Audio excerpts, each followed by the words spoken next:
Okay, welcome to another show of Real Talk with Tula Kabone. And I always say this every show I start out with. Thank God that I got the opportunity to be here. And if you hear the sound of my voice, that means that God has blessed you to see another day. And the question is, are you serving your God purpose? So I always put that out there. And I think for many of us who have these type of platforms, whether it be small or big, we have to acknowledge the fact that God has blessed us to see another day. Some of us are ashamed or the platform prohibit us from doing that. But fortunately for me, I probably would have did it anyway. Somebody tell me I can't do it, I'm going to definitely thank the Lord, right? Let's go. Then we got the hand clap already. And they're going to thank the Lord. So the phone number to call in is 248-483-0581. And that's 248-483-0581. And I'm sorry about not having people call in or giving the number out last week. So I really want to talk about why haven't, and I'm paraphrasing in my way, why haven't African Americans received reparations when other ethnicities have? And I think this is a serious question because we make a running joke in the black community about reparations. Thing is, we ain't gonna never get reparations. Them ain't gonna never get reparations. Oh man, I don't think black people get reparations. They ain't gonna do nothing but buy Cadillacs and cars and Rams, or they gonna spend all their money and waste it. That's the basic statements. But let's have a real general conversation about reparations because we know, right, that where there's financial prosperity, based on the data, this is a fact. When there's financial prosperity, there's less crime.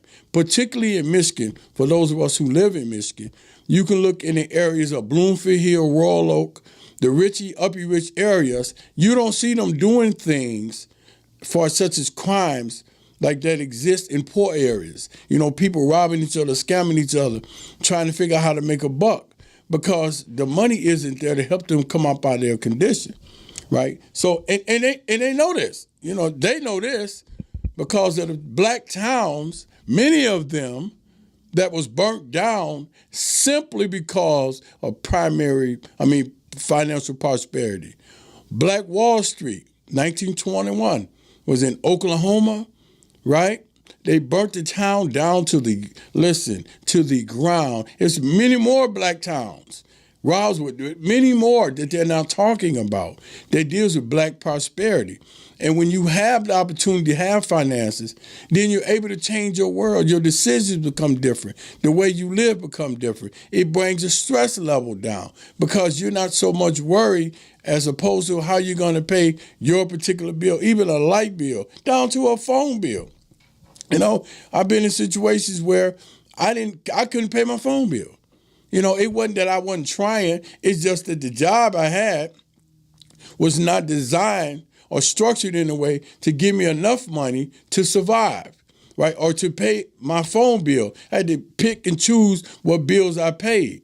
So we have to understand the dynamics of why we, black people, deserve reparations. For one, when I hear people that can't make the argument for reparations, and to me, it's very simplistic, right? So one of the arguments that people make is, well, how do we know who was in slavery? That's simple. All we got to do is look at the last name of black people. Ain't no Carters or Browns or Jacksons in Africa. Their last name wasn't that. So if your last name is the reflection of somebody that is Caucasian, more likely their ancestors or somebody in their genealogy owns your ancestors, right? If you go to Africa, you ain't gonna find no James Brown. They got African names like Tula Kabone, Patricia Lumumba, and we have to keep that in mind. And then they give us a litany test. Well, you have to do a historical, and this is something they're trying to do. It was alleged they're trying to do in the city of Detroit. Right, they got some people coming, I think, in March. They're going to do some kind of conversation with black people whose ancestors were enslaved, who can trace back their ancestry. Are you serious? A lot of people know that a lot of slavery itself was not documented.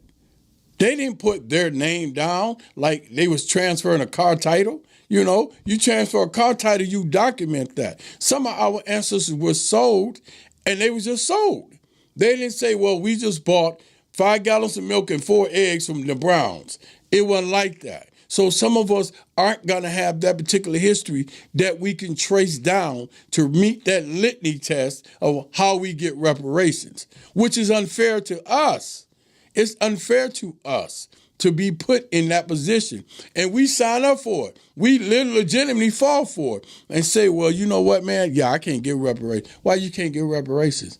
Because I can't trace my family history back. That was a common theme among slave owners. That was Amistad. If you look at the movie Amistad, and the reason they won that case is because they was able to go in and find where they had documented the slaves. And it was great, a theater or great lawyering, as you want to call it, great lawyers that found that. Absent finding that paper, Amistad might have still, their whole crew might have still been locked up. So don't give us an impossibility when it comes to African American proving that their ancestors were enslaved. Simply look at our last name. It's not that hard. Y'all can trace everything else. When a brother going to jail, you done named everybody in his family who went to jail, all the way back to slavery. You know, but when it comes to us getting money, all of a sudden now y'all can't remember nothing. That's unfair. And we have to start calling it out. Black people have to start calling it out. And we cannot be afraid. This what blows my mind. You know, we are so afraid. Those black people who are in a position of power are afraid of the R word. And I'm not talking about Republicans. I'm talking about reparations. You are supposed to be the gatekeeper of our ancestors. You're supposed to protect their legacy. Stop acting like if you say something, somehow you're going to be politically punished. It's never the wrong time to do the right thing, right? And I'm saying that because we deserve reparations. There's nobody in their right mind is going to allow you to enslave their family for 10 years. You work free. First of all, the slaves didn't have no right to defend themselves. The slaves had no right to testify against a white person. A black woman could not resist the rape of a white man. A black man, they got something called buck breaking. The black man wasn't allowed to resist if he was raped, which he was, buck breaking. Look that up on YouTube. He couldn't defend himself. He couldn't stop his children being sold. Some black women, and I want y'all to hear this. This is a fact. They had what they call sex farms, right? Where black women were particularly bred for producing children, and the slave master immediately took that child and sold the child. They called the child a pup. That's what they did. And that was all the black woman was there for. They took black men and made them what they call studs.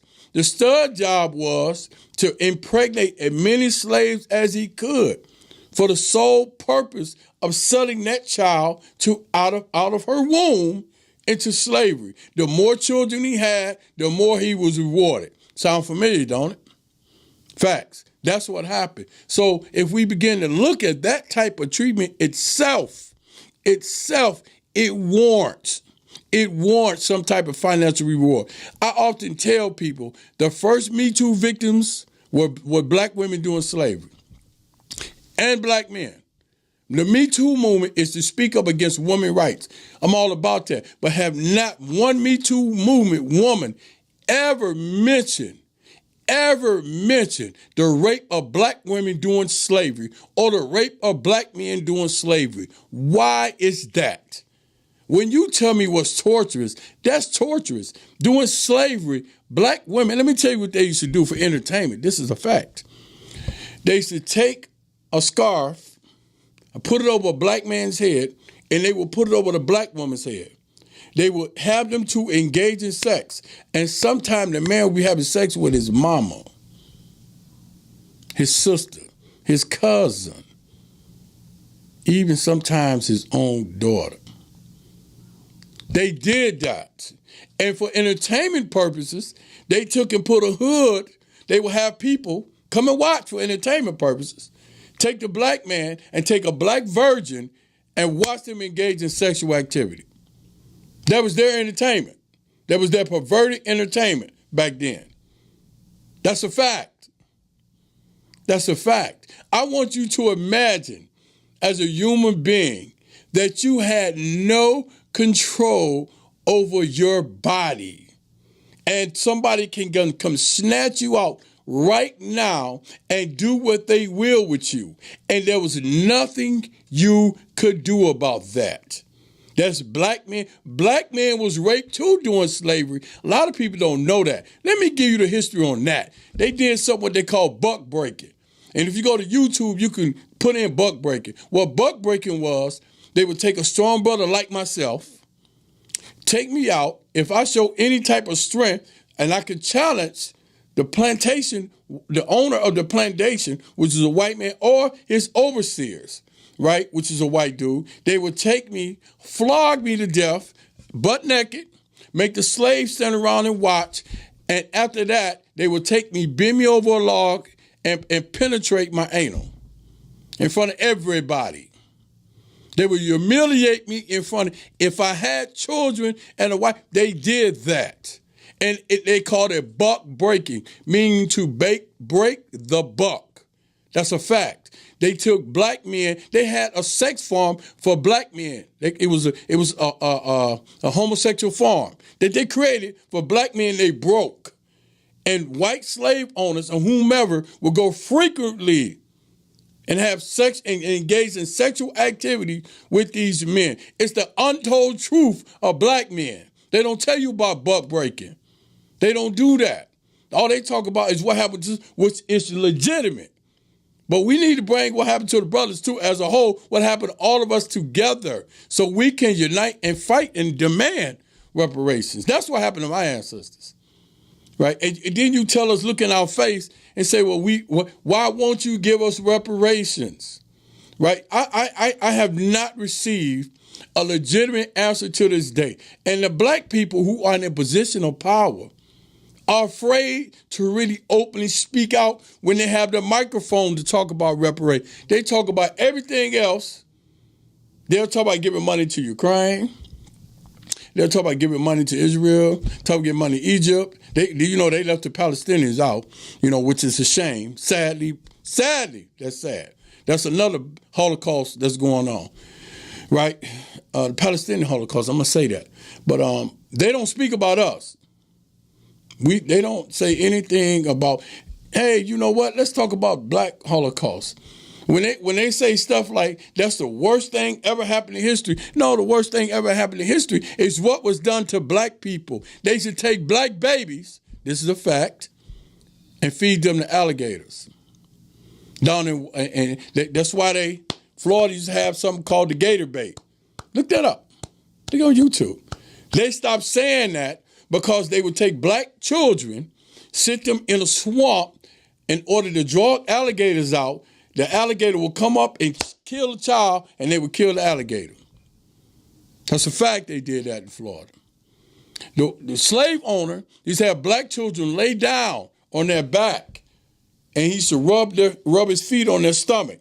He used to call it belly warmers. That happened. Black girls who was groomed for rape. That happened. Black men were too. That happened. So when I begin to think of this stuff, and it just makes my skin boil when I hear somebody say to me, oh, well, that was a long time ago. Oh, okay, so you don't want to give us money. Okay, let's have this conversation. So in April the 8th, and a lot of people don't know this, so let me kind of hip you to real history, right? Because it is called Real Talk with Tula Kabone. Anything I say, you can fact check me. My phone number, and I'm giving you the number to call me and say that I'm wrong. I appreciate that hand clap because I like dealing with facts, not fiction. And one thing I do, I know my people's history. The phone number is 248-483-0581, and that's 248-483-0581. Fact check me if I'm wrong. April 16, 1862, your president, President Lincoln, gave slave owners reparations. And I said it correctly. Slave owners reparations. $300 for every slave they released And if the slave owner was friendly to the Union soldiers, that was one of the qualifications. You had to be friendly to the Union soldiers, Union, be friendly to the Union, and if you owned slaves and you freed them, they gave you $300 per slave. This was April the 16th, 1862. April the 1st, January the 1st, 1863. Suppose that's when we got the Emancipation Proclamation. That's what happened. So William Lloyd Garrison, when Abraham Lincoln decided to do that, William Lloyd Garrison was a white abolitionist. He was a white man. Abolitionists mean people who fought against slavery. That was black and white that came together and genuinely, not what we got now, the fake progressive Democrats that wouldn't care nothing about black people. They pimple the people. And I'm saying that under the Democratic clothes, but they genuinely cared about black people. Right, the monstrous of slavery. Because back then, if you was what they call a slave sympathizer or N-word sympathizer, white people killed you for that. So he said, why is Abraham Lincoln giving money to slave owners and not the victims of slavery? That was his question, William Lloyd Garrison, right? That's what he asked. Let's keep moving. So 1988, right? Ronald Reagan gave the Japanese Americans reparations. I think it was $20,000 per family because they was incarcerated because after the bomb was dropped on Hawaii, Japanese dropped a bomb on Hawaii. I think it was 1942. They took Japanese Americans and put them in what they called internment camps. They locked them all up in America. Listen what they did. They locked them up in camps and said, hey, we locking all y'all up. We ain't trusted y'all. This is what happened to Hawaii. We finna get y'all out of here. Eventually, of course, that faded out. The Japanese Americans started in 1980, and they started a bill for reparations under the Reagan administration. By 1988, Ronald Reagan signed that bill and gave them reparations. That's a fact. The Jewish Americans got reparations from Germans. Every country demanded that they get reparations from Germans as a result of what happened to them, those who died, and those who was living. They got reparations. That's a fact. In 1989, our Honorable John Conyers wrote a bill, H.R. 40, and he was asking that we begin to evaluate and talk about reparations. That was 1989. We're in 2024. Now, this is what I always tell black people, right? You want to know who our friends are? If you're somebody your friend, they're going to fight on your side in the time of trouble, and they're going to be there to help you get through it, correct? This is fact. And I appreciate the hand claps. Because what happens, and I'm going to say it flatly, what happens is a lot of other ethnicities coming to America join in off the, they ride on the flames or the smoke that our ancestors did, because we the one that really made the civil rights movement so everybody else can come over here and live comfortable. And what they do, they come in, they act like they are friends, we help them get what they got coming, then they abandon us. Why am I saying that? Because ain't nobody spoke up outside of black people and say, you know what, we finna make a coalition with y'all and demand that y'all get reparations. If they are, I don't see them. We still crying in the forest by ourselves. But as soon as something happened to them, they want to come and say we should overcome with us so we can come help them. And what I tell black people sometimes, we have to learn how to be what I call culturally stingy. Right? We got to say, hold on. We listen, you didn't come over here to help us with reparations. So why are you trying to pull me into your fight? Until you're able to put yourself in dealing with reparations with us, please stop begging us to come help you, because you're going to do what you did to us already. You're going to pimp us. Prime example, the LGBTQ community. Same thing. They came and used Martin Luther King, got us to rally the troops. They got what they had coming, and they done basically abandoned the black culture. That's a fact. The most important issue to me in nowadays times is reparations. We deserve it. We owned it. We was enslaved over 200-some years. And as I stated in the beginning of my statement, name one white family that would allow me to enslave you, your daughter, your son, your wife, and yourself for 10 years, and you work for free. I strip you of all rights. You can't do anything. You cannot protest. I can sell you at will. I can send you to my man Bun house. He can turn and send you to Frankie house. She can turn and send you to LaQueen. And you have to work. And everything we tell you to do, you have to do that. And if you don't do that, we can physically punish you by beating you on the back with a whip.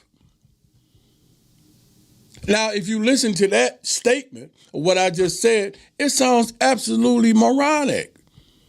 People would say, man, that sounds crazy. So what you think happened to my ancestors? That really happened. Now, if we are a country that believes in democracy and redeeming our sins, as they say, then why won't they give us reparations? Well, some people say that was a long time ago. So let's have that conversation, right? Because the only way that slavery could exist, America had to pass laws to help that exist and legalize slavery, right? So I did a little research, and I'm going to read a little bit off the paper. Something I rarely do. Okay, so the first law, one of the first laws that passed was called the Maryland Segregation Policy, recommended that blacks be socially excluded, 1619. 1642, Virginia Fugitive Slave Act, authorizing branding of all in the face of runaway slave. So that means that if you run away, they took something and stuck it in your face and burned it in your face to symbolize that you run away from your horrific environment. That's what they did. Now, this is facts. Facts I'm reading. This ain't nothing I'm making up. 1686, Carolina trade law barred blacks from all trade. So that means you black, you can't get no trade. We ain't doing that. Virginia marriage law prescribed banishment for any white. Yeah, for any white. Let's say that. Black people can't marry white people. There's 1712, and I'm just reading a few of them. South Carolina Fugitive Slave Act. Criminalize. Listen, I want y'all to hear this. I want you to hear this very well. Criminalize runaway slaves to protect owners' investment. I want you to listen. Just that part alone make my skin boil. You criminalizing somebody from running away from slavery to protect the investment of the slave owner.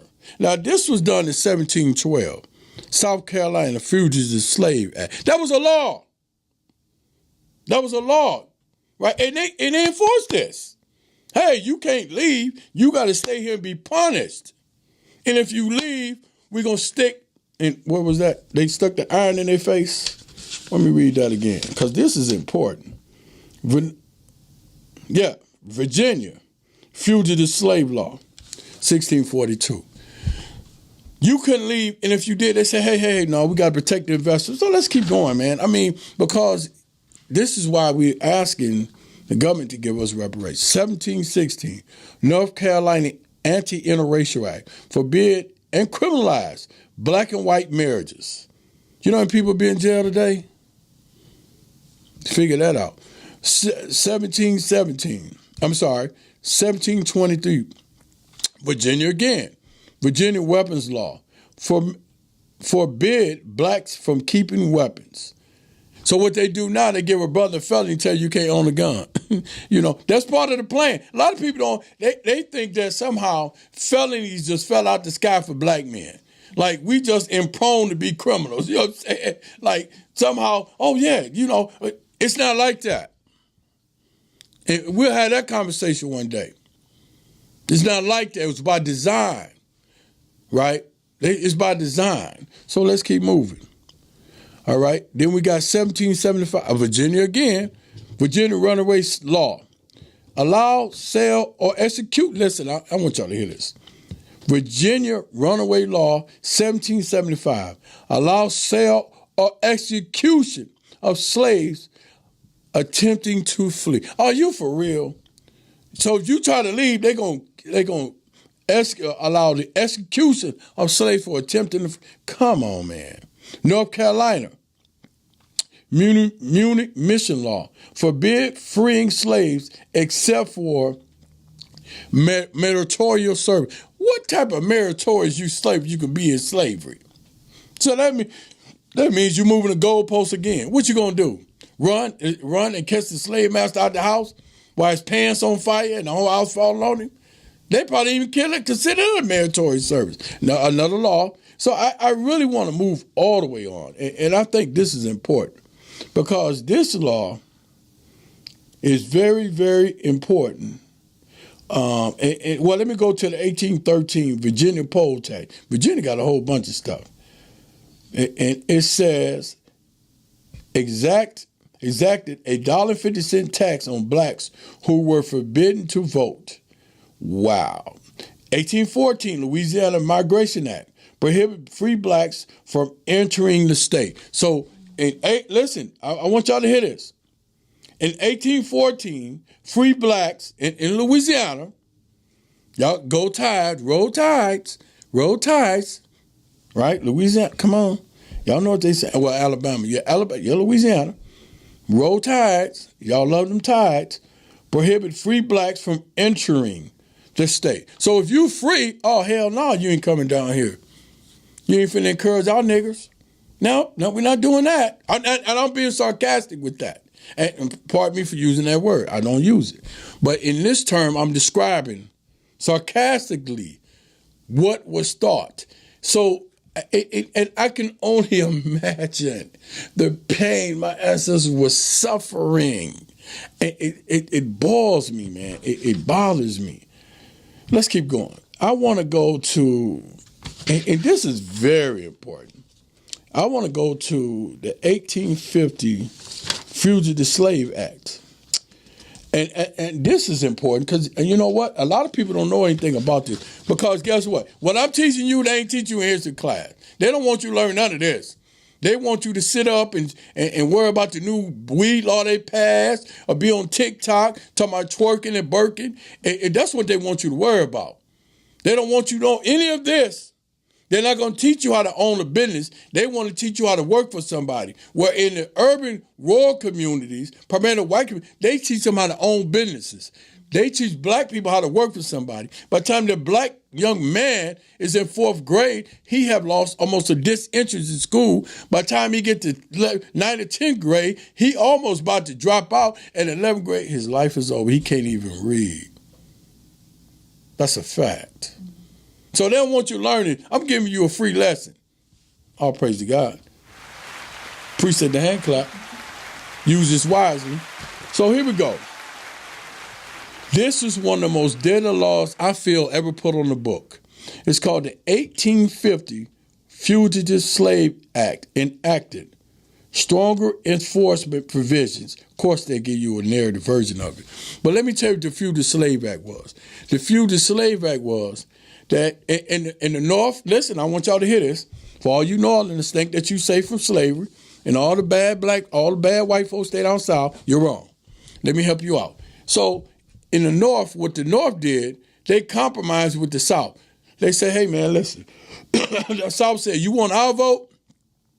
We want you to change that Fugitive Slave Act. We want to put in a law called the Fugitive Slave Act. And that means that if a slave, I want y'all to hear this. I ain't got to take my glass off of this. If a slave escaped in Mississippi and went to New York, a free state, or Michigan, I don't know if Michigan was a free state, went to a free state, the government was required to hunt that person down and return him back to the slave owner. That's what the 1850 Fugitive Act was. They had to hunt down the slave who escaped. Look, ran from slavery all the way up north. And once they found them, they were required by law to return them back to their slave owner. That was the agreement they made. So really, at the 1850, there was nowhere in America an African American was safe if they escaped from slavery. That opened up the canals and started going to Canada. That's a fact. That's why a lot of black people started saying, hey, I'm going to Canada. If I get to Canada, I'm straight. Because they ain't coming over there to get me. Because at that point in 1850, black people, no matter where you went, the government was required to come find you and take you back to your slave owner. That was one of the most harshest laws ever put on us. Because now you really feel hopeless. You was hiding, you didn't know what to do. Can y'all imagine? And I want y'all to think about this. Because this is important that people really understand and realize this. Can you imagine laying in your bed at home, relaxing, and somebody kick the door in and say, hey, no, we finna take you to jail. For what? Because you didn't do your duties. Can you imagine that? For no reason, man. Because you don't want to stay in bondage. And so they come do that. That's what they did to us. So when I make the argument, and let's go even further. Let me keep going before I speak. So I made the argument. When black people were lynched, everybody, listen, they got pictures, I want y'all to hear this, of people that was around the bodies of a black man who was wrongfully lynched, or a black woman that was put in a tree and lynched. Before a black person was lynched, it was announced. They would let schools out, they would have people come around, and they literally watch the person being lynched. In some cases, they would cut souvenirs off of them, cut body parts, and keep them for souvenirs. Sometimes they would tie them to a tree, set them on fire, and throw pepper in their eyes to bulge the eyes out their head. And after they were finished, they would cut souvenirs off of them. Some black people was wrongfully lynched. Matter of fact, a lot of them was wrongfully lynched. 0.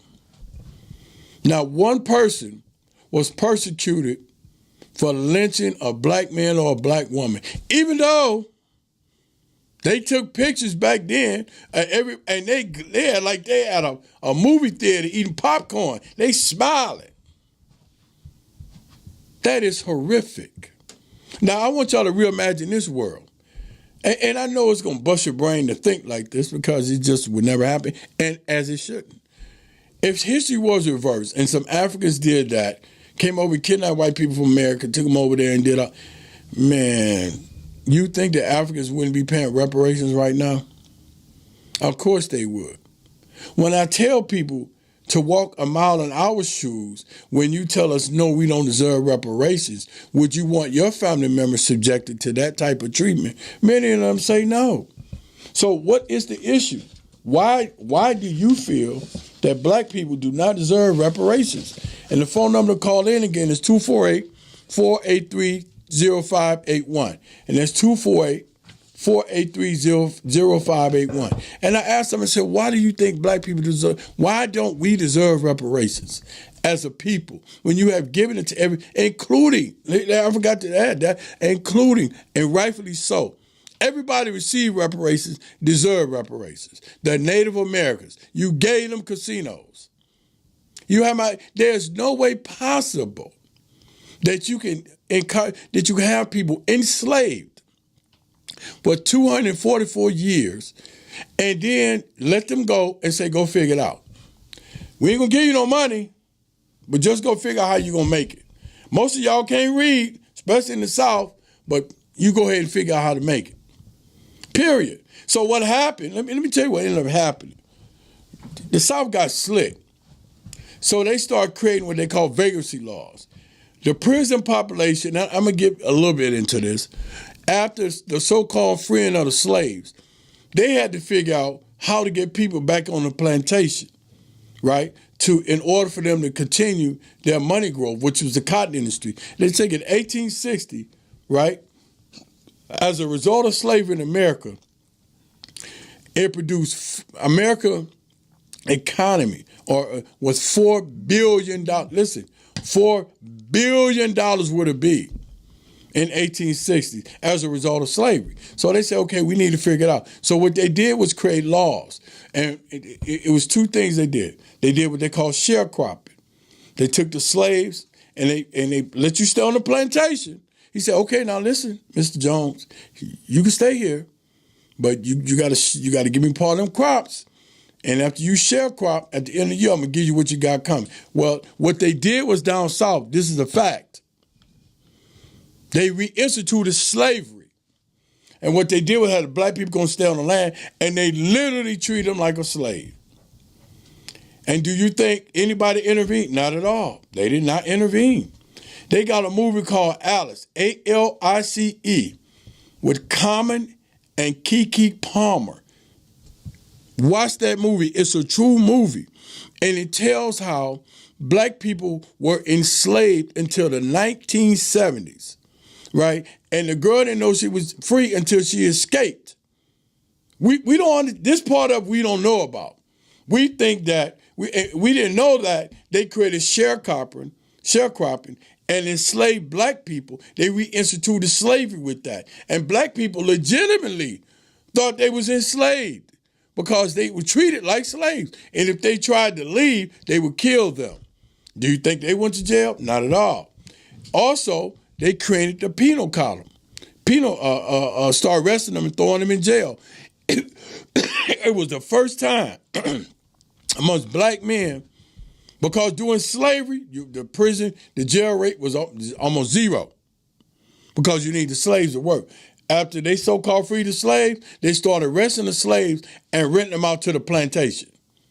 That's what they did, right? And then if you wasn't if you didn't do sharecropping, you wasn't renting out to the plantation, they had you sign a contract saying that you would work for the slave owner. If you did not sign that contract, guess what happened to you? They found a reason to arrest you, throw you in jail, and let you work for the slave owner for free. That's a fact they did that. That's a fact. So we dealt with that again. Then they came up with what they call separate but equal. Financial deprivation again. So I can't see a logical reason why anybody would legitimately argue against slavery. And so let's go to, and this is another thing, and this is very, very important, right? And I think this is important because for those who say our founding fathers, let's see how much you think the founding fathers thought about you and your ancestors. 248-483-0581. Let me tell you, how many U.S. presidents, and this is just the beginning, how many U.S. presidents owned slaves? Evan Andrews updated September 13, 2019. This is a U.S. home topic. You can Google this, no problem. The particular institution loomed largely over the first few decades of America's presidential history. Not only did enslaved labor help build the White House, slave labor built the so-called White House. All of the earliest presidents, except for John Adams and his son John Quincy Adams, owned enslaved people. George Washington, I want y'all to hear this. George Washington, what they say, I cannot tell a lie. Well, he did. He told a lie. George Washington kept some 300 bondsmen at his Mount Vernon plantation. So let me get history on George Washington.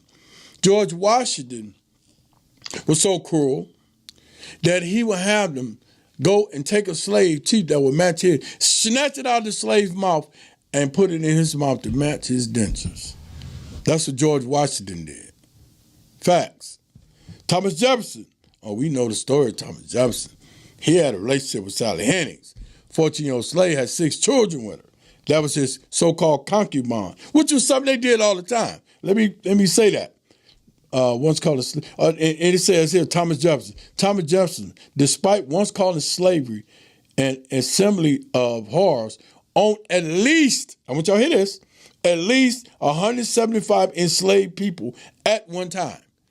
But I always say, listen to what people say, watch what they do, because what they do is who they really are. Thomas Jefferson, you said that, and I hear people refer to him. Oh, well, you know, Thomas Jefferson hates slaves. He spoke out against slaves, but he owned 175 people. How did he hate something that he a part of? That's an oxymoron. They mean the opposite of what you're saying. He owned slaves. had a relationship with Sally Hemings. Everybody knows about Sally Hemings, except those who keep it out the school book, because they don't want nobody talking about that, about Thomas Jefferson. The president, the candidate, Vic Ramaswamy, he said, I love Thomas Jefferson. He was a great role model, despite what black people say about him. Oh, well, yeah, right. You're right, Vic Ramaswamy.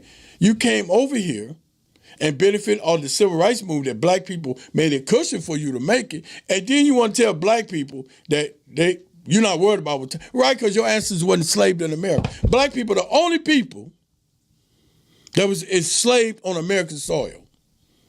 You hear that? Facts. Black people are the only people that was enslaved on American soil. So everybody come over here talking about, my ancestors, they okay, yeah, but your ancestors didn't want so human traffic over here, kept in the bottom of a ship, treated the way we was treated. So your version of what you see America as may be different than what African Americans still continue to deal with this day. That's a fact. So let's keep moving. Let's keep going. Let's talk about James Madison, James Monroe, Andrew Jackson. Each kept several dozens enslaved people.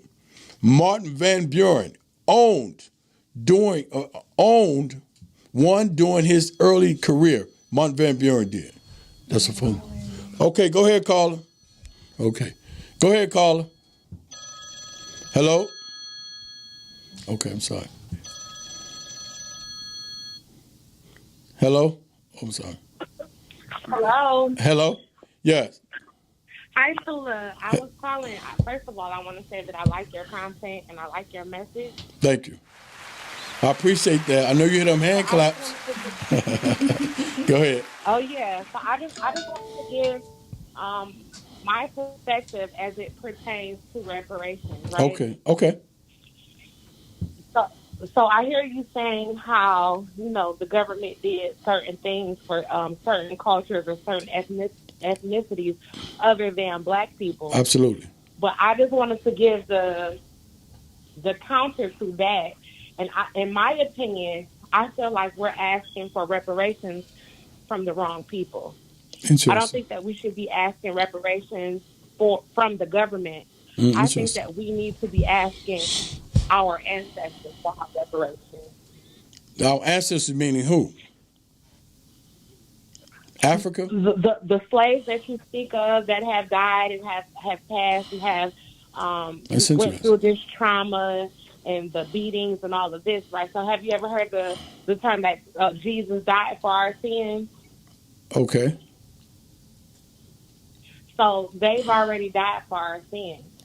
Oh, so okay. I think that we need to be asking them for the power to give us to get the reparations that we need. Maybe not even financially, but just to give us our power back to be able to do the things that we need to do with our power that we were stripped of, our natural gifts and abilities that were shunned and things like that. So I think that it may not even necessarily be a monetary thing as it pertains to our reparations. Okay. I respect your opinion, but let's have a conversation. That's interesting you say that. Sure. But because I bet you right now, as you sit where you're sitting at, you would not want some white man come grab you out your house, rape you at will, tell your husband or boyfriend they can't do nothing, take your children and sell them. And at the end of the day, he said, you know what? When you pass away, I want your future ancestors to come in front of you and you tell them to ask you to give them the power to get over what I just did to you. You would never say that. Because in logic, it doesn't make sense. So let me ask you this. With respect, I say that. It doesn't make sense. So does your logic as it pertains to being financially compensated make it better? Well, let me say this. America is big on financial compensation. They make everybody else pay other countries for what they done to that country. We always invest in Iraq. You know what we did when we bombed Iraq? We went in and rebuilt Iraq. We say, hold on, we did y'all wrong. We're going to rebuild Iraq. So it's not what I think, it's what the government does. The government always pay some type of restitution to other people that are wrong, except black people. And let me just say this last thing, then I'm going to let you respond. The slavery would not have been in effect if the government would not have acted in the laws to protect those who was enslaving us. Fact. So now if you're going to protect and use the law Sure. to enslave us, then you have a right to pay us for what you allowed to happen. Go ahead. So what I'll say to that is, wouldn't that still be giving the government power though? They should. They So what did I'm it. saying is that we as a culture need to take back our power. Is what I was saying. We don't It doesn't listen. necessarily have to. Okay. Would that be great? Sure, true enough. But essentially, what was taken from us was way more than the ability from African Americans to make money or do whatever or get married or whatever. Okay, so let me say this. We don't even I'm talk sorry. out. Go ahead. You okay? So No, I was listening to you. okay, we don't even speak our right language. This is a bastard language we speak. We don't even practice our original language. Most of us don't. I know how to speak and write Swahili. And I guess that comes to my point. Like, okay. Give us back what we were like. They're never going to give us that back. So the thing is, America That's why I said we need to take it back. Stop asking the government to give us something and take back what was rightfully ours. Okay, so let me say this a not different way. Not from the government. The government can't tell us our original language. The government can't tell us because they haven't suffered the things that our ancestors went through. But they participated in it. What good would it get to get? Go ahead. So let me say this. Let me ask you an honest question. If somebody came over to your house, now listen, your boyfriend came over, and I'm saying hypothetical because I don't know if you got one, or husband. They came over, and your neighbor came over and took your car. And your boyfriend said, okay, yeah, you can take the car, family. You're like, man, what did you do? He smack your face and kick you, and they take the car. They get caught with the car. The guy get caught with the car, right? Are you going to want a new car? Or are you going to say, you know what? Nah, I ain't going to worry about it. I'm just going to ask my ancestors to give me the strength to get through it. And don't do nothing to my boyfriend who facilitate, because without him allowing that to happen, your car wouldn't be missing. Meaning, if the government would not have passed laws that allowed them to, or what they call legally, treat African Americans the way they did, we would not be in this situation. Fact. Now, if you think that's okay for that to happen, go ahead. Mm-hmm. Answer my question. Would you do that? You said that the government has paid. No. Answer my question. No. Answer my question. Would you allow? Okay, go ahead. No, I would not be okay with that. Oh, why you wouldn't? I would expect something in return. You're contradicting yourself. What I'm saying is, no, I'm not trying to. But you are. What I'm trying to say is that essentially you're asking for something, or there's an expectation of something that it's already been proven time and time again that you're not going to get. No, I ain't going to say that. I'm not going to say that. There's a push for it. You, and I say to with respect, do you really keep up on reparations? Do you know that Africa, let me say this, Africa, the continent, where you said they are in the process of talking about giving African Americans reparations. In Africa, they're doing that. In America, California, they went and evaluated and did reparations. They came over to reference, and you know what the governor of California said? Oh, no, we ain't doing reparations. You're not doing that. Detroit right now, they doing a reparations for people in Detroit. Chicago, they passed reparations in a small area of Chicago, giving black people who had been there, they getting it right now. So, no, you're wrong. You're wrong. And sister, I respect you. They are doing just that because you have a new generation of people who not just going to pass the buck and understand the horrific horrors. And I tell people this. This is why, you know what I tell people? I say you would never tell a Jewish person they should not ask Germany for reparations. If you do that, go in the public and say that and see what you would be called anti-Semitic. We're the only people that's asked to shut up and lick your wounds. The Jewish people do the same thing we're doing right now. And you will never hear a Jewish person call into a radio station, a podcast, and say, you know, I think you should just let that go and understand us. They're not going to do that because they understand that finances is what help people come up. It ain't love, looks, and likes. You can love somebody. Your man lay on the couch all day, tell my baby I love you. When it's time to pay that phone bill, he got to have a job. right? And it's been structured that way, right? It's been structured in a way that African Americans will not flourish. When we did flourish, and I mentioned this earlier, you had Black Wall Street, Oklahoma, they burnt it down, 1921. We had rock. So it's not like we haven't tried. You know what I'm saying? So at this point, the government, you should hand your hand out. That's what I'm saying. Because guess what? Nobody was ever prosecuted for that. Nobody. But go ahead. No, I understand your point from that perspective. All right. I was just saying that a lot of times, like you said, we're looking for something that is just, so like you said, these other cultures or countries have been paid or whatever. Absolutely. For whatever. And the United States backed them. United States told them to pay them. They told Germany, hey, you got to get that money up. They want to rebuild Iraq. You know what I'm saying? When they drop off. So my question is simple. Why let me ask you this then. Why do you think it's taking so long for us to get our just due? Oh, that's very much. We're black. We're black. So, and let me explain how. Race, skin color was used to justify the enslavement of African Americans in America. Right? They had to say, like, how people say, look at that nappy-haired girl over there in the corner. So everybody beat up the nappy-haired girl, nobody cared. But the pretty girl, they say, don't do that. That's what happened to us. Our skin color was used to demonize and make us feel, and people look at us, oh, that's just weaponize us. Absolutely, they did that. And so that was part of one of the requirements in order for them to do that, in order for people to accept that we should be slaves based on our skin color. That's a fact. So from there, now you're on an uphill battle, just like the nappy-haired girl in the corner. That's what they did. Okay. That's what they did. All right. I got 5 minutes. Okay, now. Thanks for that, Tula. All right. Catch the show. Appreciate it. All right. Appreciate you. Catch that show next week. All right. Thank you so much. I sure will. All right. Bye now. Thank you. Yep. No problem. I enjoyed the call. A great conversation. I'm really passionate about reparations. I'm required to be. My mother and dad died poor. There was no reason for them to die poor. My mom, and what I mean poor is that she was never able to buy a brand new car. She was never able to buy a brand new house. My dad slaved up and down. He taught his children on morals, principles, and we're coming up out the mud. We're coming up out of poverty. There's no poverty like down south. Y'all have no idea what poverty is up here, right? So we coming out of it. So I have an obligation to speak for my mama and my other ancestors who was lynched on the rope because all they wanted was the opportunity to be a black person in America.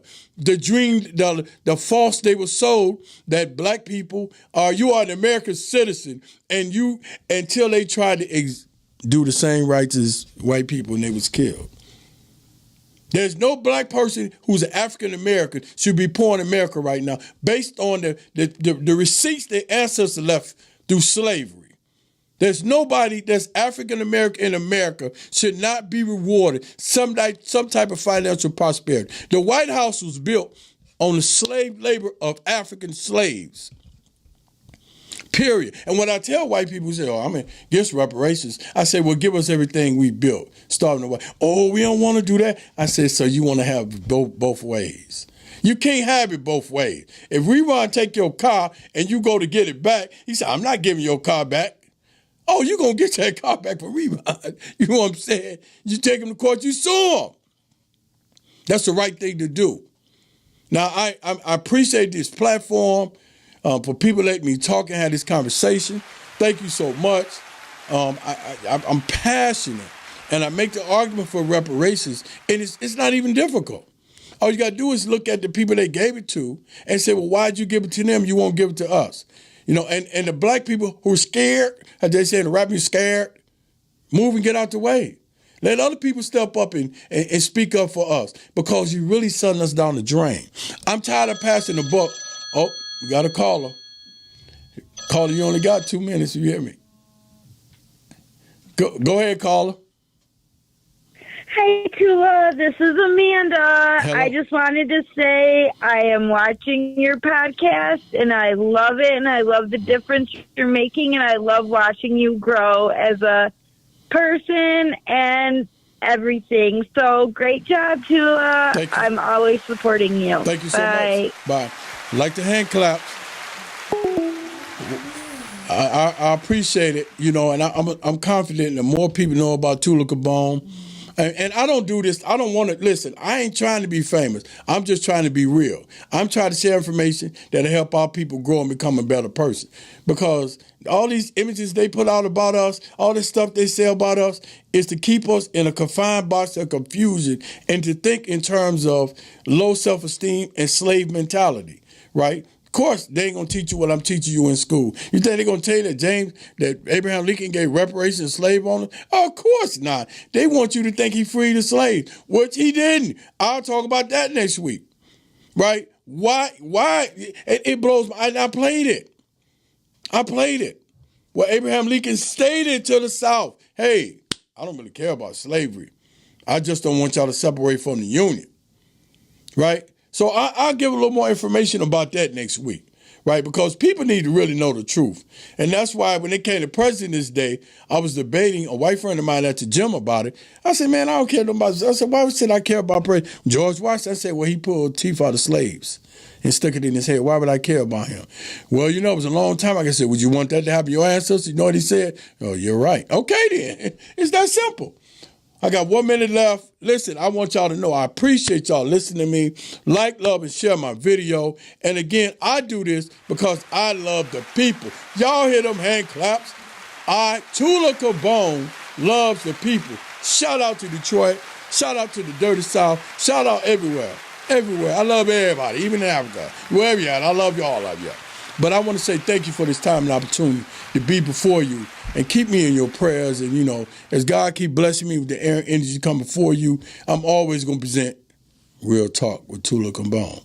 Now, you have a great, passionate week until I see you next Wednesday. Thank you. Have a great day. Power to the people.